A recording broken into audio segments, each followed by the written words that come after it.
ప్రభువైన యేసుక్రీస్తు నామములో నా హృదయపూర్వకమైన వందనాలు తెలియజేస్తున్నాను. ప్రాముఖ్యమైన సమయములో దేవుని వాక్యమును మనము కొద్ది నిమిషాలు ధ్యానం చేసుకుందాం. దేవుడి వాక్యం ద్వారా మనతో మాట్లాడి మనల్ని గద్దించి హెచ్చరించి సరైన మార్గంలో నడిపించే ఒక వాక్యమును మనము ప్రతి ఆదివారం కూడా వినాలి. కాబట్టి ఎవరు కూడా సమయం వైపు కానీ ఎండ తీవ్రత గురించి కానీ ఆలోచన చేయకుండా దేవుడు మనతో ఏం మాట్లాడాలనుకుంటున్నాడో వాటి మీద మనస్సు పెట్టవలసిందిగా మనవి చేస్తున్నాను. ఈ దినము దేవుని వాక్య ధ్యాన అంశము నిమిత్తము వెనకకు లోకములో జారిపోయేవారు, అంటే దేవునిలో ఉంటూ కూడా దేవుని నమ్ముకున్న తర్వాత కూడా ఆయా పరిస్థితులను బట్టి లోకములోనికి మరలా వెనక్కి జారిపోయేవారు, వారి యొక్క జీవితంలో వారు నష్టపోయే విషయాలు ఏమై ఉన్నవి, వెనక్కి వెళ్ళిపోయిన తర్వాత ఆత్మీయ జీవితంలో పడిపోయిన తర్వాత ఎలాంటి భయంకరమైన పరిస్థితులు ఒక వ్యక్తి, ఒక విశ్వాసి అనుభవిస్తాడో వాటిని మనము ధ్యానం చేద్దాం. నా దేవుని ప్రజలారా, ఈ లోకములో మనం జీవిస్తున్నాము.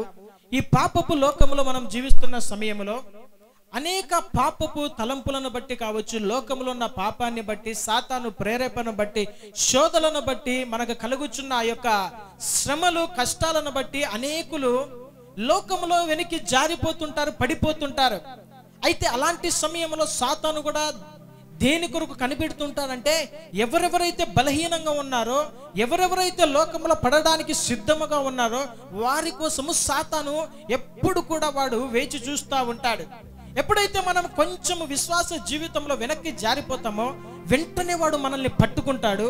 పట్టుకున్న తర్వాత వాడు చేసే మొట్టమొదటి పని ఏమిటంటే, మనలో వాని యొక్క ఆలోచనలను వాడు ఉంచుతాడు.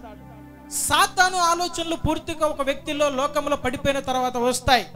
విశ్వాస జీవితంలో కొంచెం వెనకకు జారితే చాలు, ఈ యొక్క సాతాను ఏం చేస్తాడంటే తన తలంపులను మన జీవితంలో ఉంచి చివరికి వాడు ఏం చేస్తాడంటే మనల్ని దేవుని నుండి దూరం చేస్తాడు.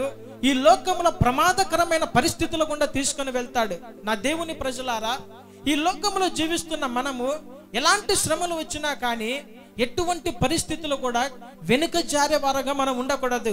ఒక వ్యక్తి నిజముగా విశ్వాసీ జీవితంలో వెనకడుగు వేసినారంటే అతనిలో దేవుడు ఉండేదానికి ప్రసక్తే లేదు. ఉంటే ఒక మనిషిలో దేవుడైనా ఉండాలి, లేదంటే సాతానైనా ఉండాలి. మనం ఇద్దరు యజమానులకు దాసులుగా ఉండలేము. అయితే ఎప్పుడైతే దేవుని నుండి నువ్వు దూరం అయిపోతావో, అవిశ్వాసిగా మార్చబడతావో, వెనకకు జారిపోతావో, ఇక సాతాను తన క్రియ మన జీవితంలో ప్రారంభించడం వాడు మొదలు పెడతాడు. నా దేవుని ప్రజలారా, అయితే ఈ దినాన ఎప్పుడైతే మనం వెనక్కి జారిపోతామో మన జీవితాల్లో కలిగే నష్టములు ఏమిటి అనేటి ఒకటి మనము క్లుప్తంగా ధ్యానం చేసుకుందాం. మొట్టమొదటి విషయము, వెనక్కి వెళ్ళిన వారు దైవానుగ్రహము కోల్పోతారు. దేవుని యొక్క అనుగ్రహాన్ని మనం కోల్పోతాము, ఆశీర్వాదాన్ని కోల్పోతాం. నిజముగా ఆ దినాల్లో మనం చూస్తే నయోమి అనే ఒక వ్యక్తి, ఒక ఆమె ఏం చేసిందంటే, ఆ దేశంలో కరువు వచ్చిందని ఇశ్రాయేలు దేశంలో నుండి ఆమె మోయాబు దేశానికి వెళ్ళిపోయింది. ఇశ్రాయేలు దేశము మంచి పాలు తేనెలు ప్రవహించు దేశము. అయితే ఒకానొక సమయంలో కష్టం వచ్చింది, ఎంతో భయంకరమైన ఆకలి వేదన, కరువు వచ్చినప్పుడు ఈమె ఏం చేసిందంటే శపించబడిన మోయాబు దేశానికి వెళ్ళి అక్కడ తన యొక్క కుటుంబాన్ని, సంసారము ప్రారంభించింది. నా దేవుని ప్రజలారా, అక్కడ ఆమె చాలా భయంకరంగా నష్టపోయింది. తన భర్త చనిపోయాడు, తన 2 కుమారులు చనిపోయారు. ఇక మిగిలినది ఈ యొక్క నయోమి, ఆమెతో పాటు తన 2 కోడన్లు. 2 కోడన్లలో ఒక ఆమె పేరు ఓర్ఫా, ఇంకొక ఆమె పేరు రూతు. చూడండి, ఇలాంటి సమయంలో ఆమె తన భర్తను, 2 కుమారులను కోల్పోయినప్పుడు ఈమె అంటుంది తన కోడన్లతో, కోడన్లారా, నేను ఈ యొక్క కరువుకు భయపడి మోయాబు దేశానికి వచ్చాను. అయితే ఇక్కడ నేను ఎంతగానో శ్రమ పెట్టబడ్డాను. నాకున్న భర్త, 2 పిల్లలు చనిపోయారు. ఇప్పుడు మీరు విధవరాండ్రుగా మార్చబడ్డారు. నేనైతే ముసలిదానను. మీకు ఇంకా వయసు ఉంది కాబట్టి మీరు మరలా మీ తల్లి గృహాలకు, మీ దేశానికి వెళ్ళి అక్కడ వివాహాలు చేసుకొని మీరు మరలా సంతోషంగా జీవించండి అన్నప్పుడు ఒక కోడలు అన్నది, ఓర్ఫా అని ఆమె ఏమన్నదంటే, సరే అత్త, నువ్వు చెప్పినట్లే కానీ అని ఆమెకు ముద్దు పెట్టి బాయ్ బాయ్ అని చెప్పి వెళ్ళిపోయింది. అయితే 2వ కోడలు ఇంకొక ఆమె ఉంది, ఆమె పేరు రూతు. ఆమె ఏమంటుందంటే, చూడండి బైబిల్ గ్రంథంలో నుండి రూతు గ్రంథము 1వ అధ్యాయము 15-16 వచనాలు చదవండి, అర్థమవుతుంది. ఆమె, ఇదిగో నీ తోడి కోడలు తన జనుల యొద్దకును తన దేవుని యొద్దకును తిరిగిపోయినదే, నీవును నీ తోడి కోడలి వెంబడి వెళ్ళుమనెను. నీవును నీ తోడి కోడలి వెంబడి వెళ్ళుమనెను. అందుకు రూతు నా వెంబడి రావద్దనియు నన్ను విడిచిపెట్టుమనియు నన్ను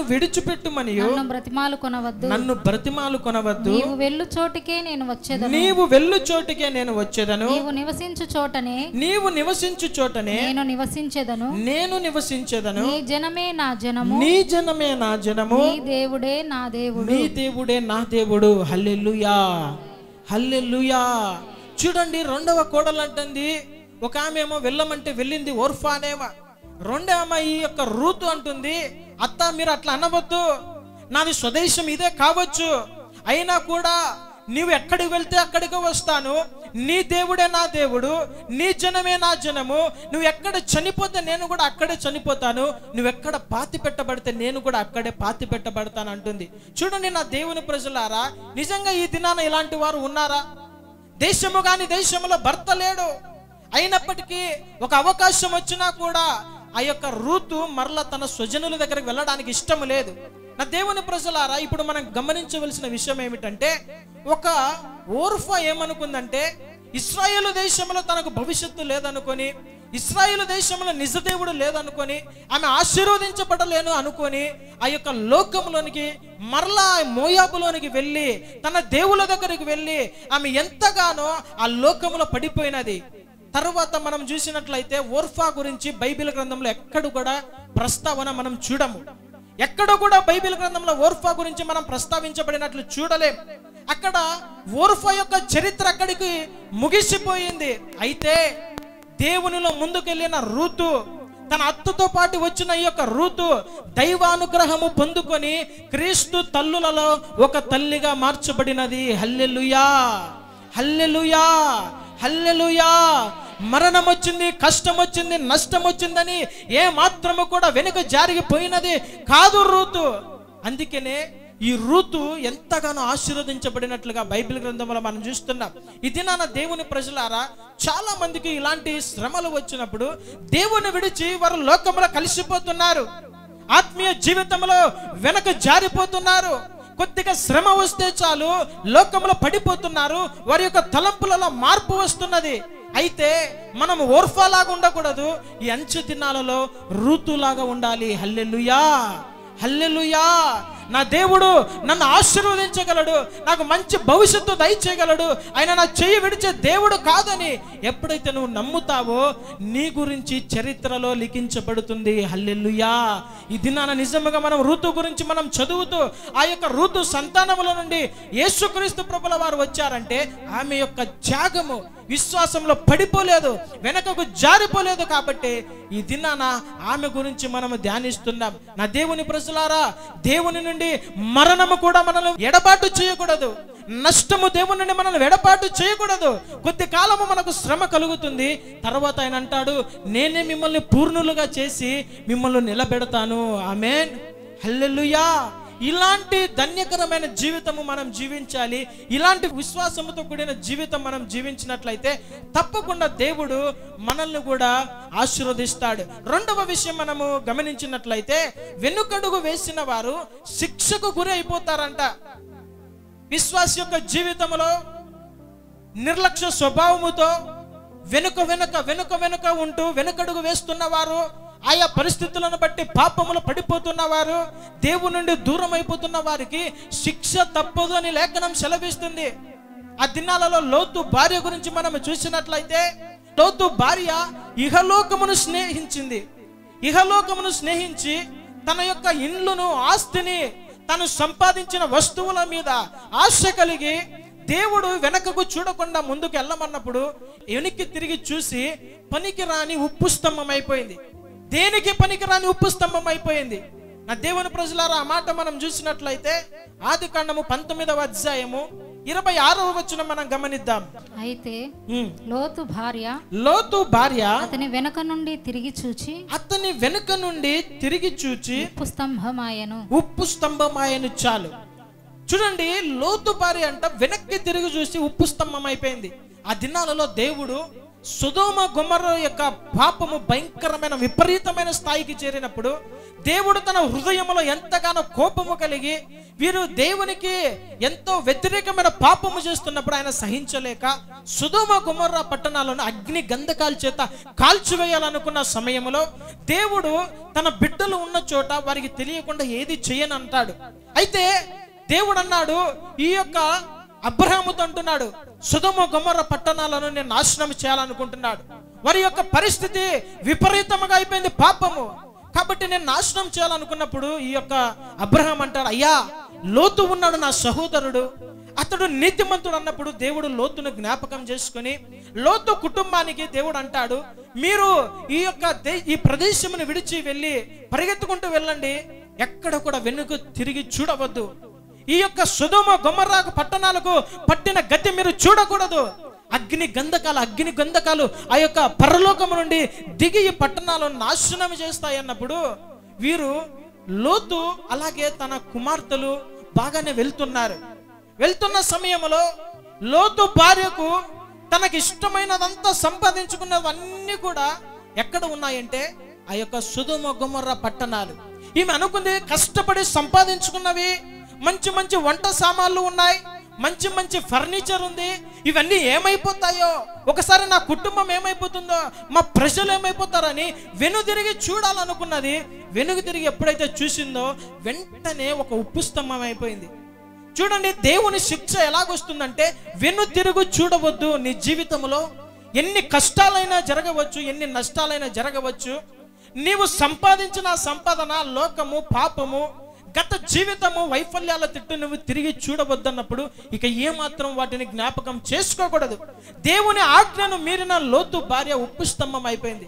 నా దేవుని ప్రజలారా, ఇది నా లోకము, నువ్వు సంపాదించిన వాటి అన్నిటి మీద నీకు మనసు ఉందా? ఇంకా నువ్వు సంపాదించినదంతా నాదే అనుకుంటున్నావా? ఇంకా నేను సంపాదించేవి ఇంకా చాలా ఉన్నాయి, ఆ పరిస్థితుల్లో నేను బయటకు రాలేను అనుకుంటున్నావా?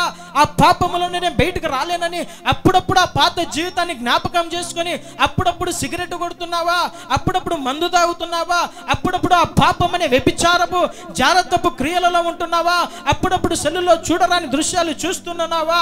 అప్పుడప్పుడు మోసము, అసూయ, టక్కరి పాపములో పడిపోతున్నావా? వెను తిరిగి చూసినట్లయితే నీ మీద శిక్ష వస్తుంది, జాగ్రత్త. నా దేవుడు అంటున్నాడు, వెనుతిరిగి నువ్వు చూడవద్దు. ఒకసారి నీతిమంతునిగా మార్చబడిన తర్వాత పాపపు జీవితాన్ని క్రీస్తుతో కూడా మృతి నొంది పాతి పెట్టి లేచిన తర్వాత మరలా పాపం వైపు చూడకూడదని నా దేవుడు కోరుతున్న సమయంలో లోకము, లోకాశ కొరకు ఇంకా సంపాదించాలని పరుగులెడుతున్న వారితో దేవుడు అంటున్నాడు, ఆ లోకాన్ని చూసావా, నీ జీవితంలో శిక్ష తప్పదని దేవుడు అంటున్నాడు. నా దేవుని ప్రజలారా, ఆ దినాల్లో యేసుక్రీస్తు ప్రభుల వారు లోతు భార్య గురించి ఒక మాట చెప్తున్నాడు. లూకా సువార్త 17వ అధ్యాయము 32వ వచనం మనం ఒకసారి జ్ఞాపకం చేసుకుందాం. లోతు భార్యను జ్ఞాపకము చేసుకొనుడి, తన ప్రాణమును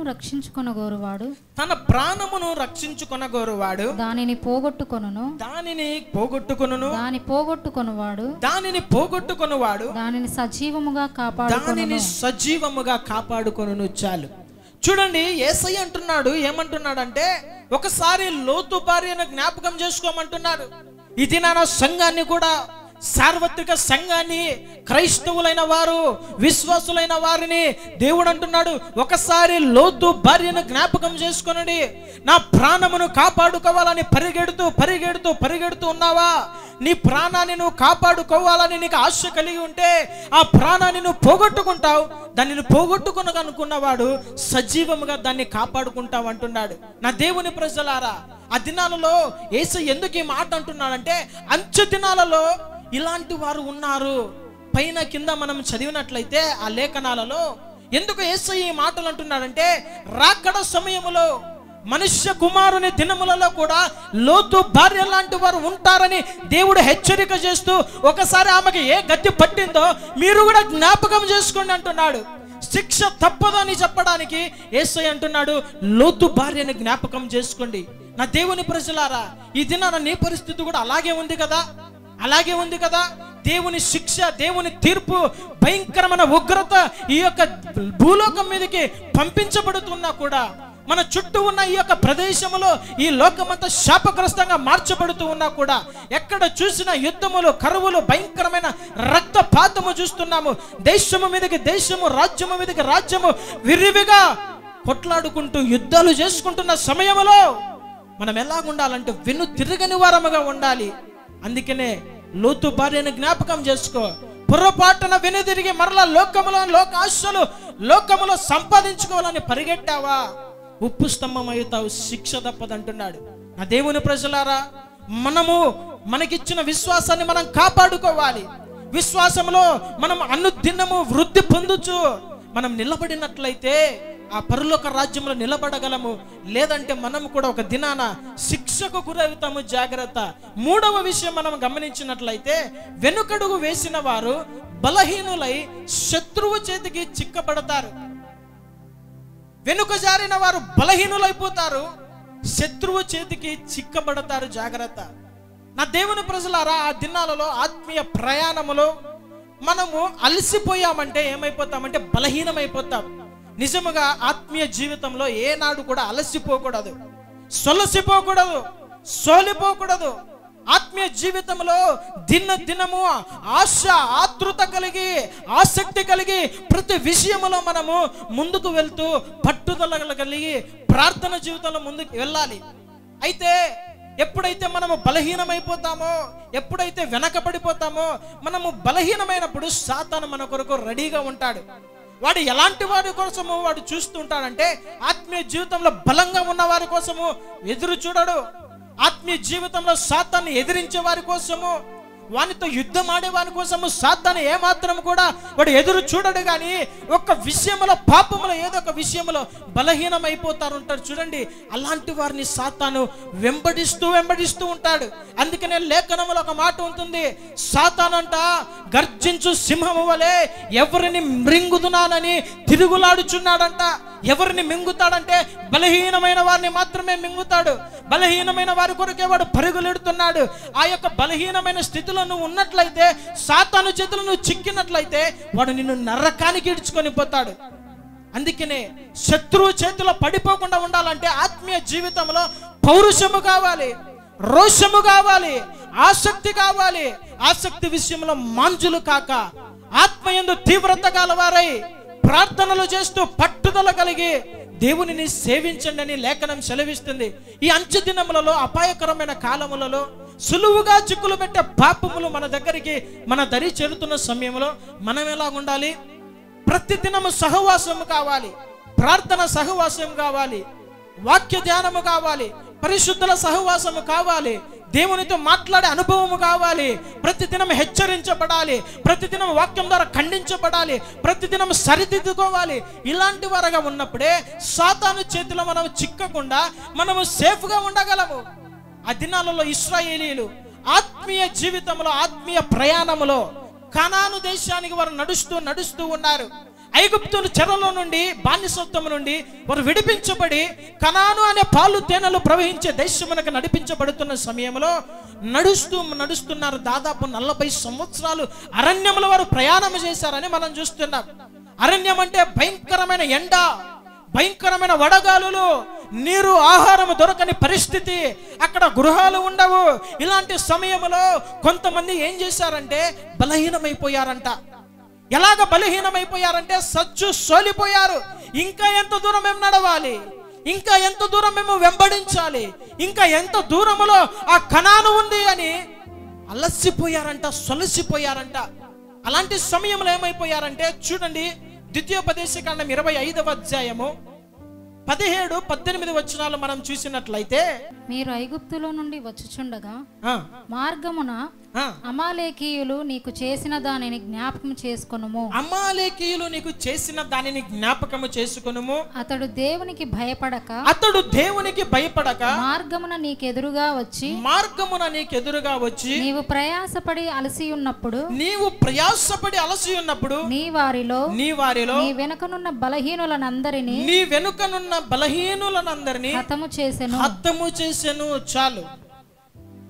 చూడండి దేవుని ప్రజలారా, ఆ దినాన అలసిపోయిన వారు, బలహీనులైన వారు, సచ్చుదద్దమ్మలు, పౌరుషము లేని వారు, విశ్వాస జీవితంలో ముందుకు వెళ్ళాలని రోషము లేని వారు, కూలిపోయే స్వభావము కలిగిన వారు, కొంత దూరం నడవగానే అలసిపోయేవారు, కొన్ని దినాలు మందిరానికి రావగానే అలసిపోయేవారు, కొంత దూరం నడవగానే దేవుని కొరకు శ్రమ పట్టబడిన తర్వాత అలసిపోయేవారు లాంటి వారు వీరు.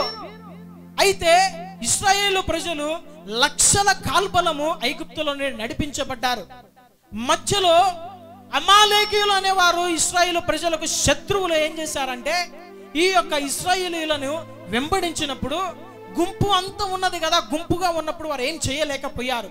ఎవరైతే ఆ గుంపుతో పాటు నడవలేక అలసిపోయి కొంచెం సేద తీరుదాం, కొంచెంసేపు కూర్చుందామని సచ్చుగా ఉన్నారో వారందరినీ అమాలేకీయులు హతము చేశారంట. హతము చేశారు, హతమార్చబడ్డారు. నా దేవుని ప్రజలారా, ఈ మాట దేవుడు ఎందుకు అంటున్నాడంటే, మీరు జ్ఞాపకము చేసుకోండి. ఎలాగైతే ఇశ్రాయేలు ప్రజలు అమాలేకీయుల చేతిలో హతము చేయబడ్డారో, గుంపు నుండి ఎప్పుడైతే నువ్వు కూడా దూరంగా వెళ్ళిపోతావో సాతాను చేతిలో చిక్కుబడి హతము చేయబడతావు. నా దేవుని ప్రజలారా, దేవుడు అంటున్నాడు, గుంపుగా ఉన్నప్పుడు ఏ శత్రువు మనల్ని దాడి చేయలేడు. సంఘము ఐక్యమత్యముగా ఉన్నప్పుడు ఏ శత్రువు మనల్ని దాడి చేయలేడు.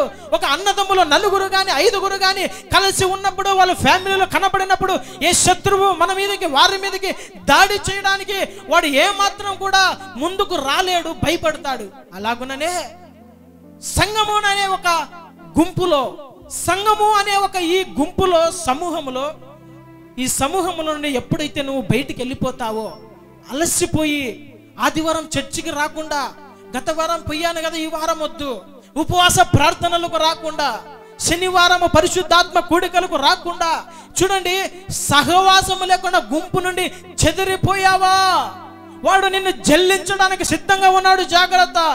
ఈ అంచె దినములలో, అపాయకరమైన కాలములలో క్రైస్తవునికి కావాల్సింది లోక స్నేహము కాదు, బంధువుల స్నేహము కాదు, లోకములో ఉన్న వారి యొక్క రాజకీయ నాయకుల స్నేహము కాదు, పొలిటికల్ స్నేహము కాదు, కానీ దేవుని ప్రజలతో నీకు స్నేహము కావాలి. హల్లెలూయా, హల్లెలూయా.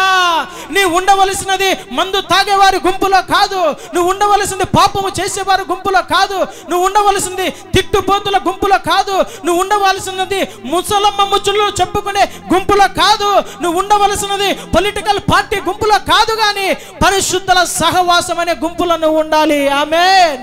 హల్లెలూయా, హల్లెలూయా. ఎప్పుడైతే నువ్వు ఈ గుంపులో, ఈ సహవాసములో ఉంటావో సాతాను నీ మీద దాడి చేయడు. ఎందుకంటే ఈ గుంపు ఒక బలమైనది. హల్లెలూయా. ఈ గుంపులో అగ్ని మంట రగులుతున్నది, ఈ గుంపులో ప్రార్థన శక్తి పోయబడుతున్నది, ఈ గుంపులో రోషము కలిగిన వారు ఉన్నారు, ఈ గుంపులో ఎస్తేరు స్వభావం కలిగిన వారు ఉన్నారు, ఈ గుంపులో దేవుని కొరకు నిలబడిన వారు, దానియేలు లాంటి వారు, షడ్రకు మేషకు అబేద్నెగోలు లాంటి వారు ఉన్నారు. కాబట్టి సాతాను భయపడి ఒక్క దారిన వచ్చేవాడు 7 దారిలో పరిగెడతాడు. హల్లెలూయా, హల్లెలూయా, హల్లెలూయా. ఎప్పుడైతే గుంపు నుండి నువ్వు చెదరిపోతావో, గుంపు నుండి ఒక వారము సహవాసము నుండి నువ్వు దూరంగా వెళ్ళిపోతావో, సాతానుకు నువ్వు దగ్గర అవుతున్నావని నువ్వు మర్చిపోకూడదు. సాతానుకు దగ్గర అవుతే వాడు నిన్ను మృంగి వేసి నరకానికి ఇడ్చుకొని పోతాడనే విషయము జ్ఞాపకం చేసుకోవాలి. క్రైస్తవులారా, దేవుని బిడ్డలారా, మనం ఉంటున్న దినాలు అపాయకరమైన కాలములు. ప్రభుత్వాలు మార్చబడుతున్నాయి, రాజ్యాంగాలను మార్చబడుతున్నాయి. ఈ రాబోయే దినాలలో క్రైస్తవులకు భయంకరమైన ఉగ్రత దినాలు రాబోతున్న సమయంలో ఎవరు కూడా ఎలాంటి వారు ఉండాలంటే, ఎలాగ ఉండకూడదంటే అనాలోచన కలిగి ఉండకూడదు. అనాలోచన పనికిరాదు క్రైస్తవునికి. సంఘాలు కూల్చివేయబడుతున్నాయి, మందిరాలు కూల్చివేయబడుతున్నాయి, దైవ సేవకులు నిర్దాక్షిణ్యంగా చంపబడుతున్నారు, సువార్తకు ద్వారములు మూయబడుతున్న ఈ అంచె దినాలలో నువ్వు నిర్లక్ష్యము చేస్తే ఎలాగ తప్పించుకుందువు? గుంపుల నుండి వేరవుతున్నావా? జాగ్రత్త నా ప్రియమైన దేవుని ప్రజలారా. ఆత్మీయ జీవితంలో వెనుకగా జారిపోతే, ఆత్మీయ జీవితంలో సోలిపోతే సాతాను గర్జించు సింహములాగా ఉన్నాడు. ఎప్పుడు వాడు నిన్ను పట్టుకుంటాడో తెలియదు, ఎప్పుడు నిన్ను జల్లిస్తాడో తెలియదు. అందుకని అంటాడు యేసయ్య, పేతురు పేతురు, నీ విశ్వాసం బాగా భయంకరంగా, నా మీద మంచి బలముగా ఉన్నావు, కానీ ఒక మాట నీతో చెప్తాడు, నువ్వు అంటావు నీతో పాటు చెరలోకి రావడానికి ఇష్టంగా ఉన్నాను, నీతో పాటు శ్రమలు అనుభవించడానికి ఇష్టంగా ఉన్నాను. అయితే ఈ దినము తెల్లవారుజామున కోడి కూయక ముందు నేను ఎవరో తెలియదని అబద్ధం ఆడతాం 3 సార్లు అంటారు. చూడండి, అంత పట్టుదల కలిగిన వాడు పేతురు కూడా ఆయా సమయాలలో దేవుడు ఎరుగను అని చెప్తున్నాడు. ఈ దినాన రాకడ దినాలలో మనం ఉంటున్నాం. ఎప్పుడు ఏమి జరుగుతుందో తెలియదు. నిజంగా చుట్టూ జరుగుతున్న పరిస్థితులను బట్టి ఎంతో భయం కలుగుతున్న దినాలు. ఇలాంటి సమయంలో మనం వెనక జారే పరిస్థితి, ఇలాంటి సమయంలో మనము ఆ నిర్లక్ష్య స్వభావం చూపించేది, ఇలాంటి సమయంలో దేవుని మందిరానికి రాకుండా వెనుక జారే పరిస్థితి ఒక దినాన రాబోతుంది. ఎంతో సమయం లేదు, మనకు సువార్తకు ఆటంకము, ద్వారాలు మూయబడిన పరిస్థితులు రాబోతున్నవి. చేతుల్లో బైబిల్ గ్రంథం పట్టుకొని రాలేని పరిస్థితి ఈ దేశంలో కల్లారా చూడబోతున్నాం.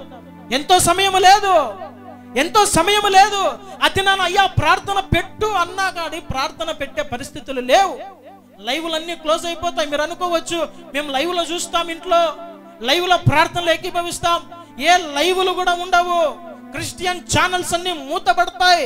బైబిల్ ప్రింటింగ్ అనేది ఇంకా ఏ మాత్రం కూడా జరగదు, ఎక్కడ కూడా మూసివేయబడతాయి. తర్వాత మన పరిస్థితి ఏంటంటే చచ్చి బతికే పరిస్థితి. అప్పుడు అనుకుంటాం, అయ్యో ఆ దినాన దేవుని మందిరానికి సమయం ఉండగా నేను పోలేకపోయానే, సాకులు చెప్పానే, బండి లేదని చెప్పానే, మబ్బు చీకటి అన్నానే, వర్షము అన్నానే, నాకు తోడు ఎవరు లేరన్నానే. ఈ దినాన పరిస్థితి అధ్వానంగా మార్చబడిందని ఆ దినాన బాధపడితే ఎవరు ఏమి చేయలేని పరిస్థితి. నా దేవుని ప్రజలారా, క్రైస్తవుల మీదకి ఉగ్రత భయంకరంగా రాబోయే దినాల్లో మనం ఉంటున్నాము.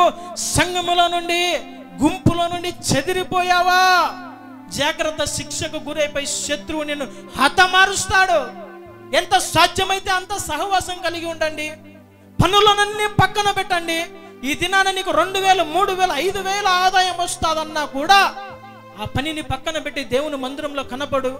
అదే నీకు ఆశీర్వాదకరము, అదే నీకు పరలోకంలో చేర్చే ఒక ఆశీర్వాదంగా మార్చబడతాది. 4వదిగా మనము చూసినట్లయితే వెనుకకు జారిపోవారు అనేక ఇబ్బందులకు గురవుతారంట. వెనుకకు జారేవారంట అనేక భయంకరమైన ఇబ్బందులకు గురవుతారు.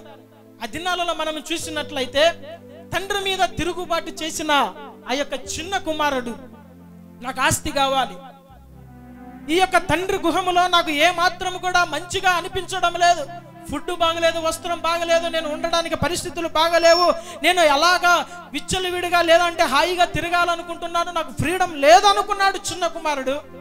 అనుకుని ఏం చేస్తున్నాడంటే తండ్రితో కొట్లాడి పోట్లాడి నాకు వచ్చే ఆస్తి నాకు రాసి, తన తండ్రి ఇంట్లో ఎలాంటి పరిస్థితి ఉందంటే 3 పూట్ల అతని దగ్గరికి భోజనము ప్లేట్ తీసుకొని వస్తున్నారు. 3 పూట్ల మంచి ఆర్థిక పరిస్థితి కలిగిన వాడై మంచి సుఖాన్ని అనుభవిస్తున్నాడు. ఎలాంటి కష్టము లేదు. తన తండ్రి ఇంట్లో దాసులు ఉన్నారు, పని చేసేవారు ఉన్నారు. ఎంతో మందికి కడుపు నిండా ఆహారం పెట్టే పరిస్థితిలో ఈ చిన్న కుమారుడి యొక్క తలంపు ఏమైందంటే ఆ తండ్రి కుటుంబంలో నుండి వేరైపోవాలి, తండ్రి కుటుంబంలో నుండి బయటికి వెళ్ళి నేను దూర దేశానికి వెళ్ళి పట్టణానికి వెళ్ళి కోట్లు సంపాదించి గడించాలనుకున్నాడు. అయితే తండ్రి ఎంత చెప్పినా వినని ఆ కుమారుని తండ్రి ఇక బలవంత పెట్టలేదు. నాన్న, నాకున్నదంతా నీదే కదా, నాకున్నవన్నీ నీకే కదా సర్వస్వము, నేనున్నంత వరకు దీన్ని నడిపిస్తాను, నేనున్నంత వరకు దీన్ని కాచి మంచిగా నీ చేతికి అప్పచెప్తాను, కొద్దిగా ఓపిక పట్టురా నాన్న అంటే వినలేదు. నేను సంపాదించాలి, ఎంజాయ్ చేయాలని దూర ప్రదేశానికి వెళ్ళిపోయాడు చిన్న కుమారుడు. నా దేవుని ప్రజలారా, దూర ప్రదేశానికి వెళ్ళిన తర్వాత చిన్న కుమారుని పరిస్థితి భయంకరమైన శాపగ్రస్తంగా మార్చబడింది. డబ్బున్నంత వరకు విలాసంగా జీవించాడు, డబ్బున్నంత వరకు చుట్టూ మంచి ఫ్రెండ్స్ ఉన్నారు, అందరూ అన్ని పొగిడేవారే. ఎప్పుడైతే తన చేతిలో చిల్లి గవ్వ లేకుండా పోయిందో ఈ కుమారుని ఒక్కడు కూడా పట్టించుకునేవాడు లేదు. చివరికి ఇతడు ఎలాంటి పరిస్థితిలోకి వెళ్ళిపోయాడంటే చూడండి ఒక మాట, లూకాసు వార్త 15వ అధ్యాయము 14వ వచనం గమనిద్దాం. అదంతయు ఖర్చు చేసిన తరువాత ఆ దేశమందు గొప్ప కరువు రాగా వాడు ఇబ్బంది పడసాగి వెళ్ళి ఆ దేశస్థులలో ఒకని చెంత చేరెను. చూడండి, వాడు ఇబ్బంది పడసాగి వెళ్ళి ఆ దేశస్థులో ఒకని చెంత చేరెను. అతడు పందులను మేపుటకు తన పొలములోనికి వానిని పంపెను. చాలు. చూడండి దేవుని ప్రజలారా, కనబడుచున్న లేఖనంలో ఏమని ఉందంటే, అదంతా ఖర్చు చేసిన తర్వాత ఆ దేశంలో గొప్ప కరువు వచ్చిందంట. వాడు ఇబ్బంది పడసాగి అనే మాట మనం చూస్తున్నాం. తండ్రి కుటుంబంలో కడుపు నిండా ఆహారము అరగాలంటే వాడు భయంకరమైన శ్రమ చేయాల్సిన పరిస్థితి వస్తుంది. అరిగించుకోలేకపోతున్నాడు. తిన్నది అరక్క కొవ్వు బట్టి ఏం చేశాడు, నేను బయటికి వెళ్ళిపోతా, ఒక్కరిని స్వతంత్రంగా జీవించాలనుకున్నాడు. అయితే బయటికి వెళ్ళిన తర్వాత, ఖర్చు చేసిన తర్వాత ఇప్పుడు వాని పరిస్థితి ఎలాగుందంటే, ఇబ్బంది పడసాగి, తండ్రి కుటుంబంలో ఉన్న నీవు, దేవుని సంఘములో ఉన్న నీవు మంచిగా నువ్వు తృప్తిగా ఆహారం చేస్తున్నావు, మంచిగా నీకు క్షేమం ఉంది. నీ యొక్క పరిస్థితులు బాగాలేనప్పుడు నిన్ను ఓదార్చేవారు ఉన్నారు, నీ కొరకు ప్రార్థన చేసేవారు ఉన్నారు, నిన్ను బలపరిచే విశ్వాసులు ఉన్నారు, నీ చెయ్యి పైకెత్తి లేవనెత్తేవారు ఉన్నారు.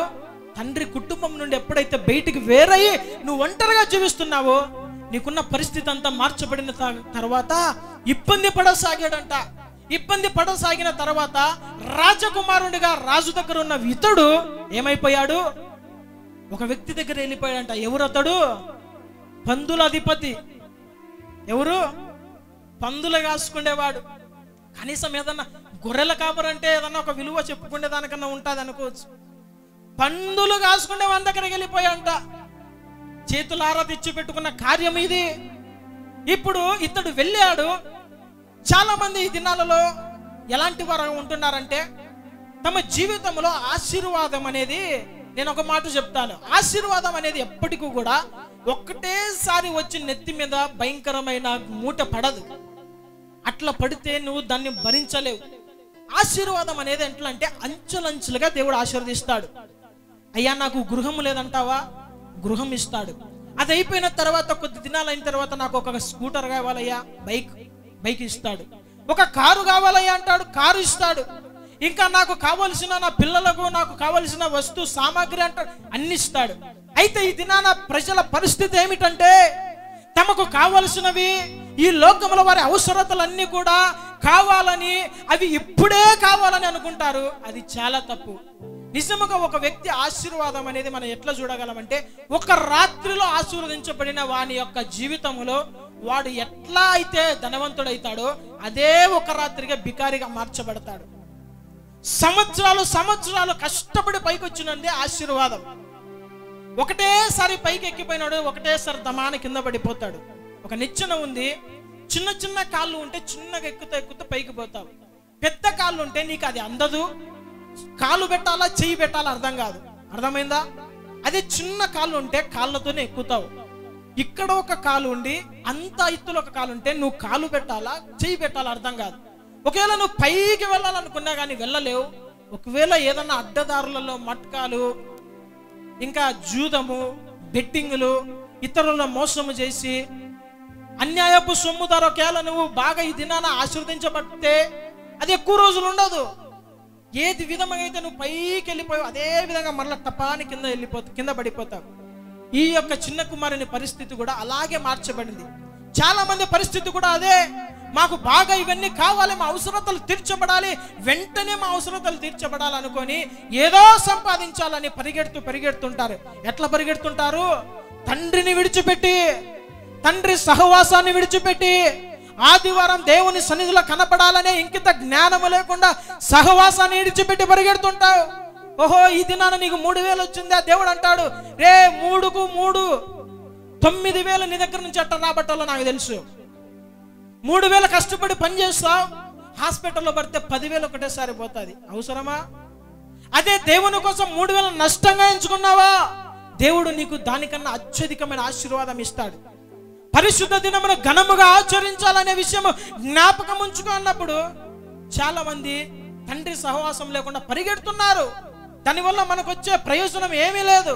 నా దేవుని ప్రజలారా, అలాగ చేసిన తర్వాత ఈ యొక్క చిన్న కుమారుడు చివరికి ఎక్కడికి వెళ్ళిపోయాడంటే పందు లాంటి మనుషుల దగ్గరికి వెళ్ళిపోయాడంట. చూడండి నా దేవుని ప్రజలారా, ఇబ్బంది పడతారు. సహవాసం లేకోకుండా ఆత్మీయ జీవితంలో వెనకకు జారిపోయి లోకంలో నువ్వు ముందుకెళ్తే, సంపాదన కోసం నువ్వు పరిగెడితే చాలా ఇబ్బంది పడతావు. తర్వాత మరలా తండ్రిని కనుగొన్న ఈ యొక్క చిన్న కుమారుడు మరలా రాజాలాగా బతికాడు. హల్లెలూయా, హల్లెలూయా చెప్పాలా, హల్లెలూయా. ఇది నన్ను ఒకవేళ దేవుని నుండి నువ్వు దూరం అయిపోయావేమో, చాలా దినాలయ్యా నేను ప్రార్థన చేసుకోలేదు అయ్యా, నేను ప్రార్థన చేసుకోక చాలా దినాలైంది, వాక్యం చదవక చాలా దినాలైంది, సంఘముకు రాక చాలా దినాలైంది, గృహ కూటాలు పెట్టుకోక చాలా దినాలైంది. సహవాసము లేకపోతే సాతాను దాడి చేస్తాడు. ఇది నాన్న సహవాసం కోల్పోయావా, దేవుని నుండి దూరం వెళ్ళిపోయావా, నా దేవుని ప్రజలారా నువ్వు ఇబ్బంది పడతావు. ఇబ్బంది పడక ముందే మరలా తండ్రితో నువ్వు ఏకమవ్వాలని ఈ దినాన దేవుడు నిన్ను హెచ్చరిస్తున్నాడు. హల్లెలూయా, హల్లెలూయా. 5వ విషయాన్ని మనం ధ్యానం చేద్దాం. చూడండి, వెనుకకు జారిపోయే వారికి దేవుని రాజ్యం అనేది ఉండదు. విశ్వాస జీవితంలో వెనుకకు జారిపోయే వారికి దేవుని రాజ్యం ఉండదు. ఆ దినాలలో యేసుక్రీస్తు ప్రభుల వారు వెనుకలకు జారిపోయే వారి గురించి ఆయన మాట్లాడుతూ ఒక మాట అంటాడు. చూడండి, లూకా సువార్త 9వ అధ్యాయము 62వ వచనం మనం గమనిద్దాం. యేసు నాగటి మీద చెయ్యి పెట్టి వెనుక తట్టు చూచువాడెవడును దేవుని రాజ్యమునకు పాత్రుడు కాడని వానితో చెప్పెను. హల్లెలూయా. చూడండి ఏమంటున్నాడు యేసయ్యా, నాగటి మీద చెయ్యి పెట్టి వెనక తట్టు చూచేవాడు ఎవ్వడు కూడా దేవుని రాజ్యమునకు పాత్రుడు కాడంట. ఏంటి ఈ నాగటి? పొలం పనులు చేసే వాళ్ళకి తెలుసు, దున్నేది, పొలాన్ని దున్నేదాన్ని నాగటి అంటారు. ఏమంటారు దాన్ని? నాగలి. నాగలి మీద చెయ్యి పెట్టిన వాడు ఆ యొక్క భూమి అంతా కూడా దున్నేంత వరకు వాడు విడిచిపెట్టాడు. ఇప్పుడు క్రైస్తవుడైన మనము దేవుని నమ్ముకున్నాము, విశ్వాసంగా జీవిస్తున్నాము. అప్పుడప్పుడు ఏం చేస్తున్నామంటే ఈ నాగలి మీద నుండి చెయ్యి తీసి లోకం వైపు చూస్తున్నాం. అవునా కాదా? చెప్పర్లేండి, ఇట్లాంటివి ఉన్నారు. అప్పుడప్పుడు పరిస్థితుల ప్రభావాలను బట్టి నాగటి మీద చెయ్యి పెట్టి ఈ పని దేవుడు అప్పచెప్పాడనే పనిని మర్చిపోయి మరలా లోకం వైపు తిరుగుతున్నారు. ఇదేమైనా కానీ మరలొచ్చి చూద్దాం, సగంలో చూద్దాం మరలా, లేదంటే ఎవరన్నా చేస్తారేమోలే. నీకు దేవుడు ఒక మంచి విశ్వాస జీవితాన్ని ఇచ్చాడు, రక్షణ ఇచ్చాడు. ఈ రక్షణను కడవరకు కాపాడుకునే బాధ్యత నీ మీదనే ఉంది. ఎవరి రక్షణ వారిదే. నా భర్త సంఘానికి వెళ్తాడు, నేను ఇంట్లోనే ఉంటాను, అందరం కలిసి పరలోకానికి పోతామనే దానికి లేదు. నా భర్త లేదంటే నా భార్య పరలోకానికి వెళ్ళేటప్పుడు కాళ్ళు పట్టుకొని పైకి పోతాననే దానికి లేదు. ఎవరి రక్షణ కాపాడుకునే బాధ్యత వానిదే. ఈ రక్షణ నీకు ఇచ్చినప్పుడు ఎట్లా మరలా వెనక్కి ఈ లోకంలోనికి తిరిగి చూస్తావు? నీ పరుగు ఏమై ఉన్నది? నీ ముందర ఉన్న లక్ష్యం ఏమై ఉన్నది?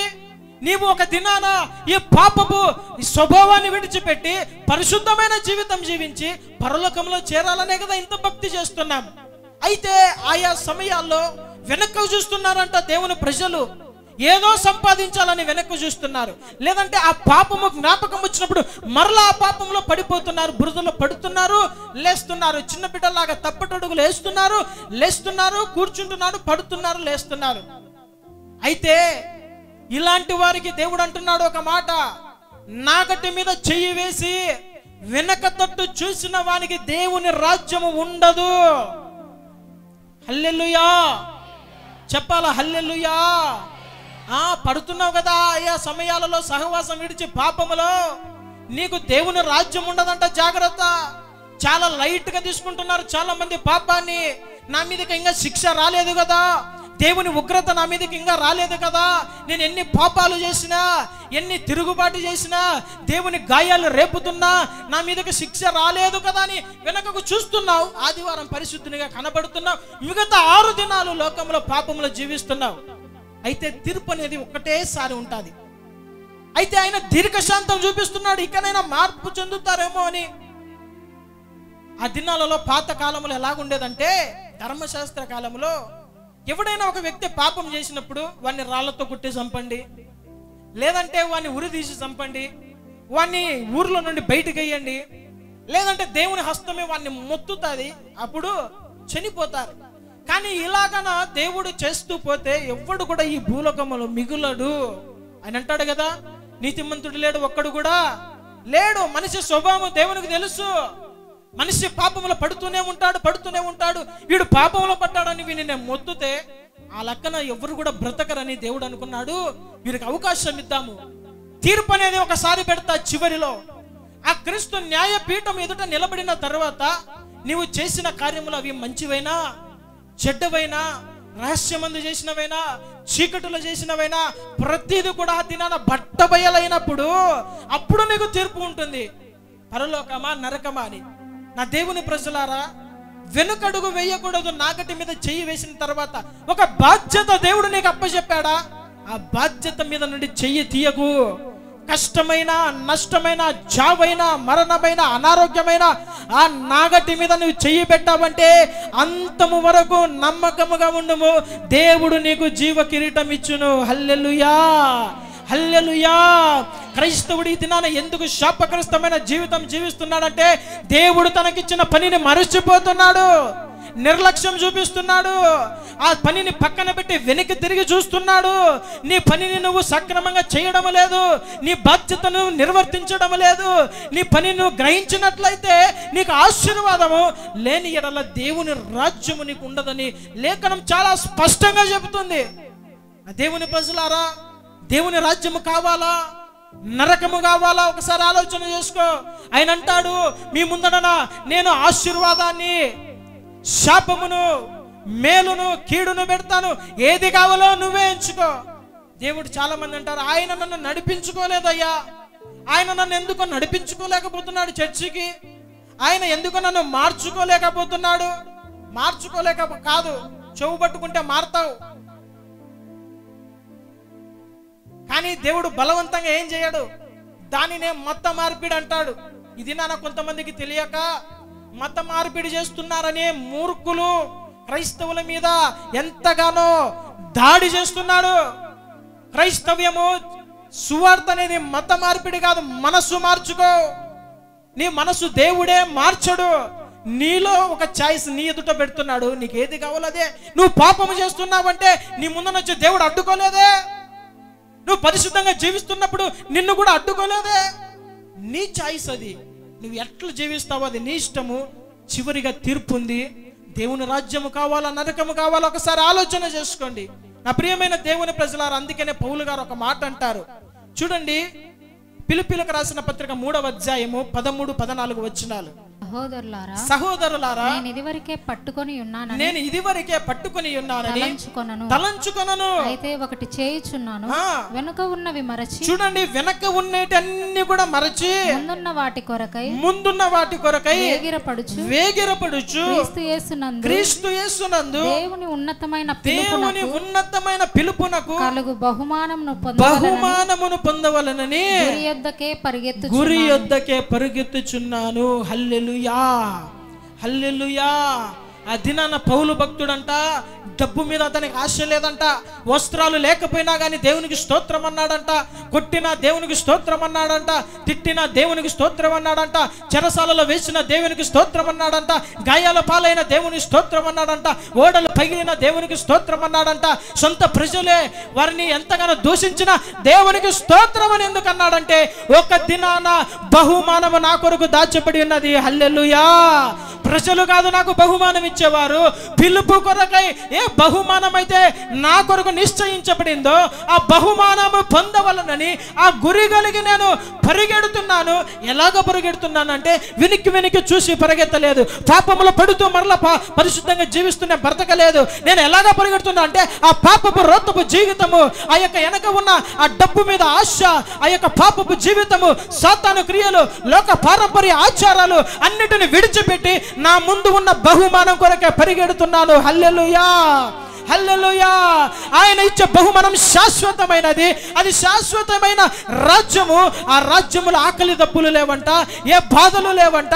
యుగ యుగాలు దేవుణ్ణి ఎంతగానో హృదయపూర్వకంగా ఆరాధించే ఒక గొప్ప రాజ్యములో నేను ఉండబోతున్నాను. కాబట్టి తుచ్చమైన వాటి నాకొద్దు, క్షణికమైన ఆనందం ఇచ్చే పాపము నాకొద్దు. కొంచెం సేపు పాపము చేసినప్పుడు ఆ పాపము నాకు ఆనందం ఇస్తాదేమో, యుగ యుగాలు నేను నరకములో ఆ యాతన అనుభవించాలని మంచి జ్ఞానము కలిగిన వాడు కాబట్టి పౌలు వెనక ఉన్నటన్ని మర్చిపోయాడు. ఆ యొక్క నీతి కిరీటము, జీవ కిరీటము బహుమానం కొరకై పరిగెడుతున్నాడు. దేశాలు తిరుగుతున్నాడు. ఎక్కడ ఉండాలో ఒక గృహము లేదు, ఒక యొక్క వస్త్రాలు, మంచి వస్త్రాలు లేవు, ఎక్కడ ఉండాలో తెలియదు. కానీ ఒకటే గురి, ఈ శరీరం విడిచిపెట్టి వెళ్ళిపోతే ఒక బహుమానము. హల్లెలూయా, హల్లెలూయా. డబ్బు కోసం వెనక్కి చూడవద్దు, మెప్పు కోసం వెనక్కి చూడవద్దు, పాపములు ఆనందించాలని నీకు చూడవద్దు. తద్వారా నీకు కలిగేది భయంకరమైన యాతన, నరకము, పండ్లు కొరుకుట, ఏడుపు తప్ప ఏమి ఉండదు. ధనవంతుడు భయంకరంగా శ్రమ పెట్టబడ్డాడు నరకములో.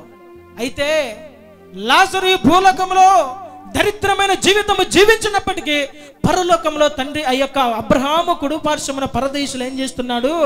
మంచిగా సేద తీరుతున్నాడంట. హల్లెలూయా. క్రైస్తవుడా, దేవుని బిడ్డ, వెనక్కి తిరిగి చూసావా? పొరపాటున సాతాను నిన్ను పట్టుకోవడానికి సిద్ధంగా ఉన్నాడు. వెనకబడకు, ప్రార్థనలలో వెనకబడద్దు.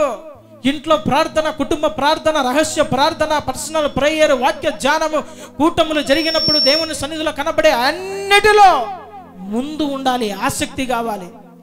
నా దేవుని ప్రజలారా, సహవాసం అనేది చాలా ఇంపార్టెంట్. వెనకకు జారిపోవద్దు. 6వదిగా, వెనకకు జారిపోవటం అనేది ధన్యత కోల్పోవడం అని లేఖనం సెలవిస్తుంది.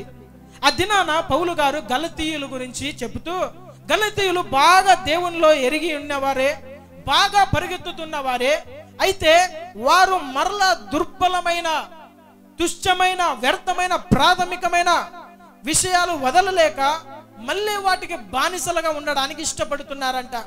వాటి వైపు మళ్ళీ వెనకకి తిరిగినప్పుడు ఈ యొక్క పౌలు గారికి ఎంతగానో బాధ కలిగి ఆయన అంటున్నాడు, గలతీయులకు రాసిన పత్రిక 4వ అధ్యాయం 9వ వచనం, ఇప్పుడు మీరు దేవునిని ఎరిగిన వారును మరి విశేషముగా దేవుని చేత ఎరుగబడిన వారై ఉన్నారు గనుక బలహీనమైనవి నిష్ప్రయోజనమైనవినైనా మూల పాఠముల తట్టు మరలా తిరగనేలా మునుపటి వలె మరలా వాటికి దాసులై ఉండగోరనేలా. 15వ వచనము, మీరు చెప్పుకొనిన ధన్యత ఏమైనది చాలు. చూడండి దేవుని ప్రజలారా, పౌలు గారికి భయంకరమైన కోపము, బాధ, ఆవేదన వచ్చింది.